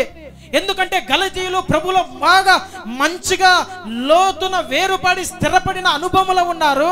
అయితే కొన్ని దుర్బోధల వల్ల, వారి మనసులో కలిగిన ఇచ్చల వల్ల వాళ్ళు ఏం చేస్తున్నారంటే మరలా వ్యర్థమైన, అక్కడేమనుందంటే బలహీనమైన, నిష్ప్రయోజనమైన మూల పాఠముల తట్టు తిరిగారంట. ఏంటి ఈ మూల పాఠములు అంటే? పారంపర్య ఆచారాలు. ఇవి మనము చేయాలి. మనము భారతదేశంలో ఉన్నాం కాబట్టి భారతదేశ సంస్కృతము ప్రకారము ఈ యొక్క కార్యములు మనము చేయకపోతే 10 మంది మనల్ని వేలెత్తి చూపుతారు. ఇవే మూల పాఠములు. అదినాన పౌలు గారు ఉన్నట్లుగా ఖండించాడు. అదినాన వారు ఎలాంటి వారంటే, ఒక మాట అంటారు పౌలు గారు, చూడండి గలతీ 3:1లో అలాంటి వారిని ఎలాంటి వారు అంటున్నారంటే, గలతీ 3:1, ఓ అవివేకులైన గలతీయులారా, మిమ్మును ఎవడు భ్రమ పెట్టెను? సిలువ వేయబడిన వాడైనట్టునా యేసుక్రీస్తు మీ కన్నుల ఎదుట ప్రదర్శింపబడెను కదా. హల్లెలూయా, హల్లెలూయా, హల్లెలూయా. ఆయన అంటున్నాడు, మూల పాఠముల తట్టు తిరిగి మరలా పారంపర్య ఆచారాలలో ఉంటున్న వారిని, ఓ అవివేకులైన గలతీయులారా, తెలివి తక్కువ గలతీయులారా అనలేక మంచి సరళమైన భాషలు ఏమంటున్నాడు? అవివేకులైన అంటున్నాడు. పర్యాయ పదం ఉపయోగించాడు. తెలివి తక్కువైన గలతీయులారా, ఎవర్రా మిమ్మల్ని భ్రమ పెట్టింది? క్రీస్తు సిలువ వేయబడిన వాడైనట్టుగా మీ ఎదుట ప్రదర్శించబడిన కదా. ఇన్ని శ్రమలలో కూడా, మేము ఇన్ని శ్రమలు అనుభవిస్తూ కూడా మీ ఎదుట క్రీస్తుని సిలువలో ఉన్నవాడిగా మేము చూపించాము కదా. ఎవరు మిమ్మల్ని భ్రమ పెట్టారు? ఎవరు మరలా ఈ పారంపర్య ఆచారాలు చేయమంటున్నారు? మరలా ఎవరు ఈ పండగలను చేయమంటున్నారు? ఈ లోక సంబంధమైన ఆచారాలు మిమ్మల్ని ఎవర్రా చేయమనింది అని పౌలు గారు వారి మీద కోపపడుతున్నారు. నా దేవుని ప్రజలారా, నేను అంటాను, పారంపర్య ఆచారాలు జరిగించే వారంతా కూడా ధన్యత కోల్పోతారు. ఏంటి ఆ ధన్యత అంటే? పరలోకము. ఏ పరిస్థితుల్లో కూడా దేవుడు తన మనస్సు మార్చుకునేవాడు కాదు. తీర్పు సమయంలో ఆచారాలు చేస్తున్నావా మనుషులను మెప్పించడానికి, బంధువులను మనుషులను మెప్పించడానికి మూల పాఠములతో తిరుగుతున్నావా? నిన్ను మెచ్చుకునేవాడు ఎవరు? నీకు సాక్ష్యం ఇచ్చేవాడు ఎవరు? నీకు పరలోకం ఇచ్చేవాడు ఎవరు? మనుషులు కాదు కదా. మూల పాఠాలతో తిరగద్దు. ఇవి బలహీనమైనవి, ఈ అనవసరమైనవి, ఈ లోకము మెప్పు వద్దు అన్నప్పటికీ భారతదేశ సాంప్రదాయం, మా అబ్బా తాతల కాలం నుండి ఈ కార్యములు జరుగుతూనే ఉన్నాయి. చేయకపోతే అవమానము. ఈ భూలోకములో మనుషులకు బెదరి మనం అవమానంగా ఫీల్ అవుతున్నాం కదా. ఒక దినాన దేవుడు అంటాడు, చెడ్డ దాసుడు అనిపించే పరిస్థితి వస్తుంది, జాగ్రత్త. ఖండించాడు పౌలు గారు మూల పాఠములను, భయంకరమైన విగ్రహారాధన సంబంధమైన క్రియలు. ఇది నా క్రైస్తవుడు ఏ పెళ్లిలో కానీ, ఫంక్షన్లలో కానీ, వాని అనుదిన జీవితంలో కానీ జరిగించేవన్నీ కూడా ఇతర మతస్థుల గ్రంథాలలో ఉన్నవే, కాదని చెప్పేదానికి లేదు. ఏదన్నా చెప్తే నేను దానికి వివరణ ఇస్తా. వేసే అక్షింతలు కావచ్చు, వాస్తులు కావచ్చు, తాళి కావచ్చు, పసుపు కుంకుమలు కావచ్చు, తోరణాలు కట్టడం కావచ్చు, ఇంకా 7 మెట్లు కావచ్చు, ఏవైనా కానీ ఇది పరిశుద్ధ గ్రంథంలో లేనిది మనం చేస్తున్నాం. ఒకటే కారణం, ఈ లోకంలో మేము భారతదేశంలో ఉన్నాం. భారతదేశ ప్రధాని నీకు పరలోకం ఇవ్వడు, జాగ్రత్త. భారతదేశ మనుషులు నీకు దేవుని దగ్గర రికమెండ్ చేయడు. మా కోసము ఈ బిడ్డ ఈ కార్యము చేసింది, వదిలే యేసయ్య అన్నాడు అనుకో, ఇద్దరికి మూతి పళ్ళు రాలగొడతాడు దేవుడు. ఎందుకు ఇంత ఖండితంగా పౌలు గారు చెప్తున్నారంటే, ఈ యొక్క ప్రజలు విననొల్లని వారు, మనుషుల మెప్పు కోరేవారు. నా దేవుని ప్రజలారా, క్రీస్తు సిలువ వేయబడినట్టుగా మీ కన్నుల ఎదుట ప్రదర్శించబడ్డారు కదా. భ్రమపడవద్దు. భ్రమ పెట్టినారా? కొన్ని సంఘాలు భ్రమ పెడుతూ ఉంటాయి, ఇవి చెయ్యాలి. ఒక ఆయన ఎంత భయంకరమైన దుర్భరమైన పరిస్థితి అంటే, ఒక పెళ్లికి నేను వెళ్ళాను. ఆ పెళ్లిలో వెళ్ళిన తర్వాత తాళి గీలి అన్ని విడిచిపెట్టండి, అవి మారే పరిస్థితి లేదు. అయితే ఆయన ఏం చేశాడంటే, ఒక పాస్టర్ గారు ఇద్దరిని భార్య, పెళ్లి కొడుకు పెళ్లి కూతుర్ని చెయ్యి పట్టించి 7 అడుగులు వేయించాడు. 7 అడుగులు వేయించాడు సాక్షాత్తు పాస్టర్లందరూ ముందన. ఎంత భయంకరమైన పరిస్థితి అంటే, పాస్టర్లు మనుషులను మెప్పు కోరి ఈ కార్యములు జరిగిస్తూ వారు నరకానికి వెళ్ళేది కాకుండా విశ్వాసులను కూడా నరకానికి ఈడ్చుకొని పోతున్నారు. ఏది సరి అయిన సంఘము, ఏది సరి అయిన బోధ, ఏది ఆత్మీయ సంఘము, ఏ దైవ సేవకుడు ఆత్మచేత నింపబడి ఆ కార్యక్రమాలు జరుగుతున్నాయని గ్రహించి గమనించేవాడే వివేకి. లేదంటే పౌలు గారు అన్నట్లు అవివేకులు. దేవుని ప్రజలారా, సమయము లేదు. పరిశుద్ధాత్మ దేవుని హృదయంలో ఉన్న భారము, ఆవేదన ఈ దినాన మీతో వ్యక్తపరుస్తున్నాడు. సమయము లేదు. అజ్ఞానమైన కార్యములు చేయవద్దు. మూల పాఠముల తట్టు మరలా తిరిగి చూడవద్దు. వాటిని విడిచిపెట్టే కదా నువ్వు దేవునిలోనికి వచ్చావు. ఆ పాపపు కార్యములు, లోకాచారాలు వద్దనే కదా నువ్వు దేవునిలోనికి వచ్చావు. పరిశుద్ధమైన జీవితం అంటున్నావు, పరిశుద్ధమైన కార్యం అంటున్నావు, పరిశుద్ధంగా చోటు లేని కార్యములు జరిగిస్తున్నావు. దేవుడు ఏమాత్రం ఒప్పుకోడు. సమయము లేదు. హృదయ వేదన, దేవుని యొక్క హృదయ వేదన ఒకసారి మనం ఆలోచన చేయాలి. ఇందు నిమిత్తమే కదా అన్యజనులలో నా నామము అవమానపరచబడుతుంది, హేళన చేయబడుతుంది. అంటే కొంతమంది క్రైస్తవులు చేస్తున్న కార్యమును బట్టి దేవుని నామము నిర్దాక్షిణ్యంగా అన్యజనులలో, దేవుని ఎరగని ప్రజలలో దూషించబడుతున్నది, గేలి చేయబడుతున్నది. నువ్వు చక్కగా నిలబడితే నీ మీద ఒకటి వేలెత్తి చూపేవాడు ఉండడు. దేవుని నామానికి కూడా అవమానం రాకుండా మహిమ వస్తుంది. అవివేకులైన వారిగా ఉండవద్దు.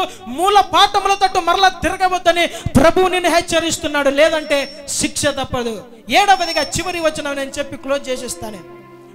చివరి మాట చాలా జాగ్రత్తగా వినండి. ఈ మాట, వెనుకకు జారిన వారి స్థితి ఎలాగుంటుందంటే, వారి కడపటి స్థితి అంటే చివరి స్థితి మునుపటి స్థితి కన్నా చాలా ఘోరముగా ఉంటుందంట, చాలా చెడ్డదైపోతుందంట. ఆ దినాలలో యేసయ్య ఒక మాట చెప్తూ, వెనుక జారిన వారి జీవితము శూన్యముగా మార్చబడుతుంది. వారు అనేక దయ్యాలు వారి హృదయములో నిలబడడానికి, వారి హృదయములో జీవించడానికి, లేదంటే అనేక దయ్యాలకు వారు నిలయముగా మారుతారు. కనుక ఆ యొక్క మనిషి యొక్క చివరి పరిస్థితి మొదటి పరిస్థితి కన్నా చాలా భయంకరంగా మార్చబడుతుంది. చూడండి ఆ మాట, లూకా సువార్త 11వ అధ్యాయము 24 నుండి 26 వచనాలు చదువుకుందాం. ఒక 5 నిమిషాలు క్లోజ్ చేసేస్తాను. అపవిత్రాత్మ యొక్క మనుష్యుని వదిలిపోయిన తరువాత అది విశ్రాంతి వెదుకుచు నీరు లేని చోట్ల తిరుగుచుండును. విశ్రాంతి దొరకనందున నేను విడిచి వచ్చిన నా ఇంటికి తిరిగి వెళ్ళుదుననుకొని వచ్చి ఆ ఇల్లు ఊడ్చి అమర్చియుండుట చూచి వెళ్ళి తనకంటే చెడ్డవైన మరి 7 అపవిత్రాత్మ ఆత్మలను వెంటబెట్టుకొని వచ్చును. అవి అందులో ప్రవేశించి అక్కడనే కాపురముండును. అందుచేత ఆ మనుష్యుని కడపటి స్థితి మొదటి దానికంటే చెడ్డదగునని చెప్పెను. కడపటి స్థితి అంట మొదటి దానికంటే చెడ్డగా మార్చబడుతుంది. ఇక వినండి వాక్యము చివరి మాట. దేవుడు ఎందుకు ఈ మాట అంటున్నాడంటే, ఒక వ్యక్తి కంట ఒక దయ్యం ఉంటే ఆ వ్యక్తిలో నుండి ఆ దయ్యం వెళ్ళగొట్టిన తర్వాత అతని హృదయం ఖాళీగా ఉంటుంది. అతని శరీరం ఖాళీగా ఉన్నప్పుడు దురాత్మ వెళ్ళిన తర్వాత ఖాళీగా ఉంటుంది కదా. ఇది నీళ్లు లేని చోట తిరుగుతూ ఉంటుందంట. దురాత్మ వెళ్ళిపోయిన తర్వాత దానికి ఇక ఎక్కడ ప్రదేశము, ఎక్కడ నివసించడానికి చోటు దొరకక, ఏ మనిషిలో దొందుకోవడానికి స్థలము లేక ఉన్నప్పుడు ఇది బయట నివసించాలని చాలా కష్టము. అప్పుడు ఏమనుకుంటుందంటే, నేను విడిచి వచ్చిన నా యొక్క గృహం ఎలాగుందో అని చూడడానికి వస్తుందంట. అర్థమవుతుందా? మన యొక్క హృదయం ఎలాగ ఉంది? నేను విడిచిపెట్టి వచ్చాను కదా ఆ ఇల్లు, ఒకవేళ ఆ ఇల్లు ఇంకా ఖాళీగా ఉంటే నేను వెళ్ళి మరలా సంసారం పెడతాను. అర్థమవుతుందా? ఒక దయ్యం విడిచిపెట్టి వెళ్ళిపోయిందండి, హృదయం ఖాళీగా ఉందని అట్లనే మనం ఊడ్చుకొని గమ్మున నీట్గా పెట్టి పెడితే ఏమవుతుంది? ఎవరో ఒకరు దాంట్లో దొందుకోవాలని చూస్తారు. ఈ యొక్క గృహము గురించి మనం చూస్తే, దయ్యము వదిలిన మనిషి యొక్క జీవితము ఒక విశ్వాసికి సాదృశ్యం. రక్షించబడిన విశ్వాసి, ఈ విశ్వాసి యొక్క జీవితంలోని సాతాను పాప క్రియలు వెళ్ళికొట్టబడ్డాయి.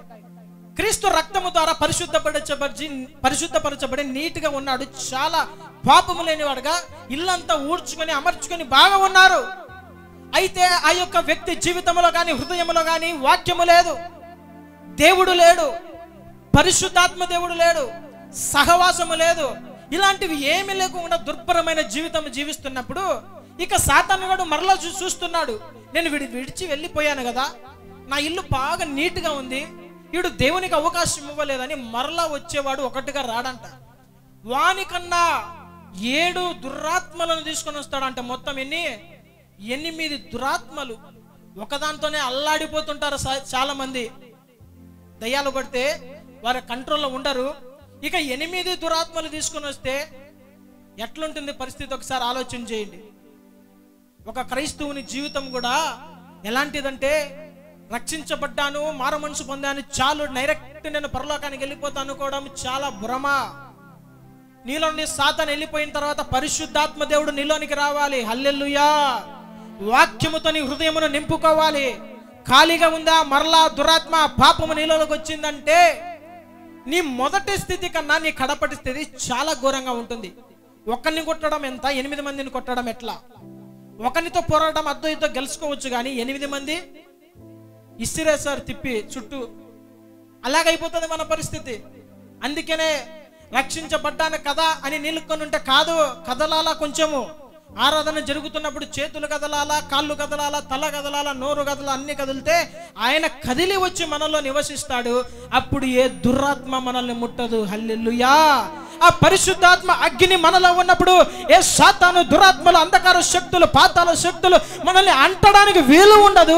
ఆ అగ్ని మండుతూ ఉంటుంది కాబట్టి ఏ సాతాను మనల్ని ముట్టడు, వాడు పారిపోతాడు.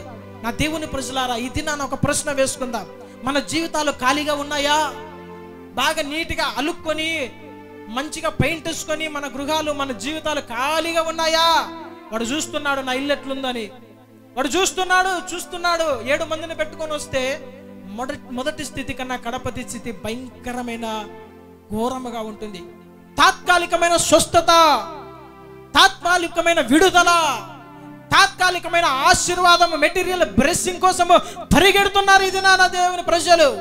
అయితే నీ హృదయము ఖాళీగా ఉన్నదా, నింపబడి ఉన్నదా, వాక్యముతో నింపబడి ఉన్నదా, నీ పరిశుద్ధాత్మ దేవుడు నీలో ఉన్నాడా? ఒకసారి ఆలోచన చేసుకున్న ప్రియమైన దేవుని ప్రజలారా. ఖాళీగా ఉన్నట్లయితే ఈ దినాన్ని ఆయనను ఆహ్వానిస్తే ఆయన నీ హృదయంలోకి వచ్చి నిన్ను నడిపించడానికి ఆయన సిద్ధం ఉన్నాడు. అందుకనే ప్రకటన గ్రంథము 3వ అధ్యాయము 20వ వచనంలో ఒక మాట ఉంటుంది. ప్రకటన గ్రంథం 3వ అధ్యాయం 20వ వచనం. ఇదిగో నేను తలుపు నొద్ద నిలుచుండి తట్టుచున్నాను, ఎవడైనను నా స్వరము విని తలుపు తీసిన ఎడల నేను అతని యొద్దకు వచ్చి అతనితో నేనును నాతో కూడా అతడును భోజనము చేయుదును. హల్లెలూయా. చెప్పాలి హల్లెలూయా, హల్లెలూయా. చూడండి, ఆయన అంటున్నాడు, వాన్నైతే వెళ్ళగొట్టావు సైతాను గాని, అరే బాబు వాడు పోయినాడు, నన్ను రానీరా, నేను రాకముందే వాకిలు వేసుకున్నా హృదయంలో, నేను తలుపు కొడుతున్నా కానీ నీకు వినపడలే, తీయండి రా బాబు అంటున్నాడు. చాలా మందికి ఇష్టం లేదు, పరిశుద్ధాత్మ దేవుడు లోపలికి రావడం ఇష్టం లేదు. ఎందుకంటే అప్పుడప్పుడు వెనక్కి తిరిగి చూడాలి కదా, అప్పుడప్పుడు నేను అబద్ధం ఆడాలి, అప్పుడప్పుడు మోసము చేయాలి, అప్పుడప్పుడు కమిషన్లు తీసుకోవాలి, అప్పుడప్పుడు ఆ యొక్క ఫ్రెండ్స్తో కలిసినప్పుడు నేను కూడా ఒక చుక్క వేసుకోవాలి, అప్పుడప్పుడు ఒక దమ్ము పీకాలి, అప్పుడప్పుడు నోట్లో ఒక పుండు లేచినట్లుగా ఒక కైని పాన్ పరాగు నేను వేసుకోవాలి, విమలు వేసుకోవాలి, ఇంకా ముసలమ్మ ముచ్చట్లు పెట్టాలి, ఇంకా లోకస్తుతుల సహవాసము చేసి ఆ చూడరాని దృశ్యాలు చూసి నా జీవితాన్ని నేను అపవిత్ర పరుచుకోవాలి అనుకుంటున్నారు. కాబట్టే పరిశుద్ధాత్మ దేవుణ్ణి మన హృదయము బయట నిలబెడుతూ ఆయనని ఇంకా వెయిట్ చేస్తున్నావు. ఆయన రాకపోతే అసలైనోడు వస్తాడు, నీ ఓనర్ ముందోడు 7 మందిని తీసుకొని వస్తాడు. ఇంకా భయంకరమైన పరిస్థితి ఉంటుంది. నా ప్రియమైన దేవుని ప్రజలారా, ఒకసారి ఆలోచన చేద్దామా? మొదటి పరిస్థితి కన్నా చివరి పరిస్థితి చాలా ఘోరంగా ఉంటుంది. తెలియక చేసిన పాపము కన్నా తెలిసి చేసిన పాపమునకు శిక్ష భయంకరమైన ఘోరముగా ఉంటుంది. వెనుక జారిపోయావా, సహవాసం నుండి దూరంగా వెళ్ళిపోయావా, ఏదో దేవుని ఒక ఆదివారమే కదా అని లైట్ తీసుకుంటున్నావా, నిర్లక్ష్యం చేస్తున్నావా, ప్రతిదానికి లెక్క అప్పచెప్పవలసిన వారంగా ఉంటున్నాము. శిక్షను తప్పించుకోలేము. వెనకబడితే సాతాను మింగివేస్తాడు. చివరిగా లోకములో పడిపోయి భ్రష్టులుగా మార్చబడి నరకానికి వెళ్ళే పరిస్థితి ఉంది. కాబట్టి పరిశుద్ధాత్మ దేవుడు మీతో సూటిగా స్పష్టంగా మాట్లాడుతున్నాడు. వెనుక జారిన నీవు మరల సంఘములో సహవాసములో కలుసుకో, మరలా పరిశుద్ధాత్మ దేవుని యొక్క ఆ యొక్క అభిషేకం చేత నింపబడు, మరలా ఆ వరములు నీలో ప్రజ్వలించాలి, మరలా ఫలములు నీలో ఫలింపాలని దేవుడు ఎంతగానో ఇష్టపడుతుండగా, ఈ దినాన సహోదరి సహోదరుడా, దేవునికి నీ యొక్క హృదయాన్ని ఇస్తావా? ఫలించే అనుభవంలో ఉంటావా? లేదంటే వెనకకు జారి జారి జారి ఈ వారం ఈ ప్రార్థనలే ఏం కాదులే అనుకొని వెనకకు వెళ్ళి పాతాళంలో వెళ్ళిపోతావా? దేవుడు నీ మీద 2 చాయిస్లు ఉంచాడు. నీ ఇష్టము, నువ్వు ఏది కావాలో నీవే ఎంపిక చేసుకోమన్నాడు. దేవుడు ఈ వాక్యము దీవించి ఆశీర్వదించును గాక. తలలు వంచి కళ్ళు మూసుకున్నట్లయితే ప్రార్థన చేసుకుందాం. అందరూ కూడా తలలు వంచి కళ్ళు మూసుకునండి, ప్రార్థన చేసుకుందాం. విన్న వాక్యము మీ హృదయాల్లో భద్రపరుచుకునండి.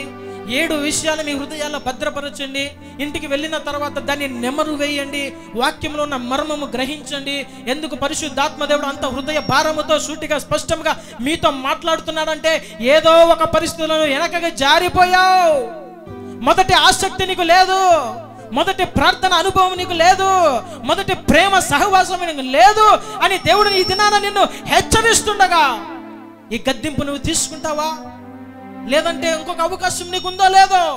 పరిశుద్ధాత్మ దేవుడు నీతో మాట్లాడుతున్న సమయంలో హృదయంలో పశ్చాత్తాపం కలిగి, అయ్యా నా గట్టు మీద నేను చెయ్యి వేశాను, వెనుకకి నేను తిరిగి చూడను, నా ముందు సిలువ, నా వెనుక లోకము, నేను వెను తిరగనని ప్రార్థన చేద్దాం. దేవుడు ఈ దినాన మిమ్మల్ని బలపరచబోతున్నాడు. ఆ పరిశుద్ధాత్మ దేవుని యొక్క అభిషేకం మీ మీద కుమ్మరించబడుతుంది.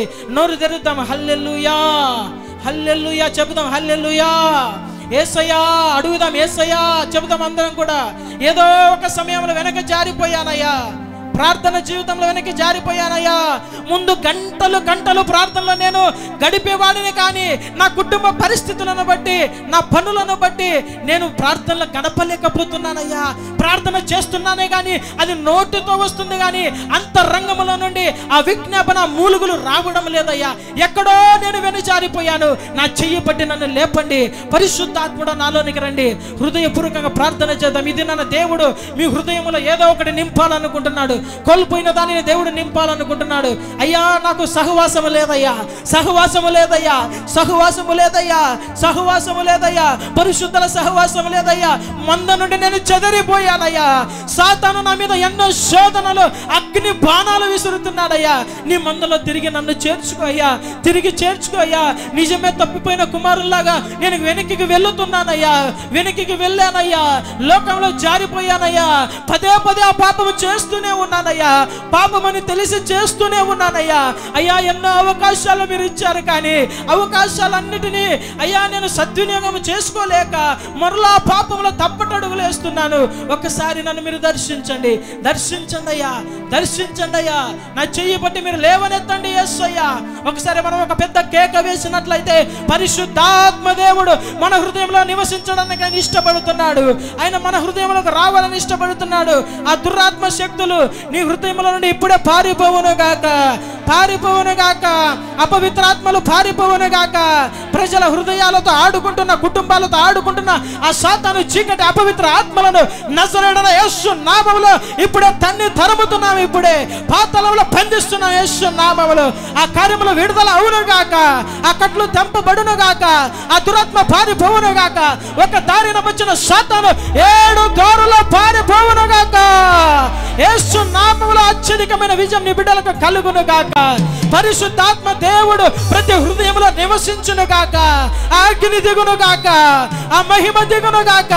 పరిశుద్ధాత్మ దేవుడు ప్రతి బిడ్డ మీద ఇప్పుడే ఆయన అగ్ని నాలుకలు విభాగింపబడి దిగును గాక. మహిమైన అగ్ని అభిషేకం చేత నింపబడును గాక. దేవుని మహిమ నలుమూలల దిగును గాక. వెలుగు ప్రకాశించును గాక. దూతలు దిగును గాక. యేసు నామములో హృదయములో అగ్ని మంట మండను గాక. ఆత్మయందు తీవ్రత కలుగును గాక. అంచె దినములలో ప్రార్థన పరులైన ఎస్తేరులు లేపబడును గాక. ప్రార్థన పరులైన దానియేలు లేపబడును గాక. మా దేశపు పరిస్థితులు మార్చబడడానికి ఆ ప్రార్థన ఉద్యమము ప్రతి బిడ్డలో రగిలించబడును గాక. ఆ ప్రార్థన అభిషేకము ప్రోక్షించబడును గాక. ఆ మంట మండును గాక. ఆ రోషము కలుగును గాక. హల్లెలూయా, హల్లెలూయా, హల్లెలూయా, హల్లెలూయా. ఎవరైతే వెనుకకు జారిన పరిస్థితుల్లో ఉన్నారో, ఆత్మీయ జీవితంలో వెనుకకు పడిపోయిన వారు ఉంటున్నారు, యేసు నామముల మందలో చేర్చబడును గాక. తప్పిపోయిన గొర్రెలు యేసు నామముల మందలో చేర్చబడును గాక. చెదరగొట్టబడిన గొర్రెలు మందలో చేర్చబడును గాక. యేసు నామములో సాతాను తలంపుల వారిలో యేసు నామములో లయమైపోవును గాక. వాని పన్నాంగములని కూల్చివేయబడును గాక. వాని క్రియలు లయపరచబడును గాక. దేవుని మహిమ వారిని తాకును గాక. దేవుని హస్తమును ఆవరించును గాక. కృప వారి మీదకి దిగును గాక. మహిమ దిగును గాక. ప్రజలకు క్షేమము కలుగును గాక. హల్లెలూయా, హల్లెలూయా, హల్లెలూయా. పరిశుద్ధాత్మ దేవానికి వందనాలు. నీ నడిపింపు కొరకే వందనాలు అయ్యా. నీ బిడ్డలు మీరు దర్శించండి. విన్న వాక్యము వారి హృదయాలలో సాతాను దొంగిలించకుండా అయ్యా మీ కంచె వేసి నీరు గట్టి ఫలింప చేయమని ప్రార్థిస్తున్నాం. విన్న వాక్యం ప్రకారం తమ హృదయాలను, జీవితాలను, కుటుంబాలను కట్టుకొని ప్రభువా అయ్యా వెనకబడిన స్థితిలో నుండి ముందుకు నడిపించబడే ఆ శక్తి, ఆసక్తి, రోషము, పౌరుషము, వైరాగ్యము నీ బిడ్డలలో అంచె దినములో కలుగును గాక. సంఘములో ప్రభువా గొప్ప కార్యములు మీరు జరిగించండి అయ్యా. నీకు వందనాలు. వ్యాధిగ్రస్తులను ముట్టి తాకి స్వస్థపరచండి.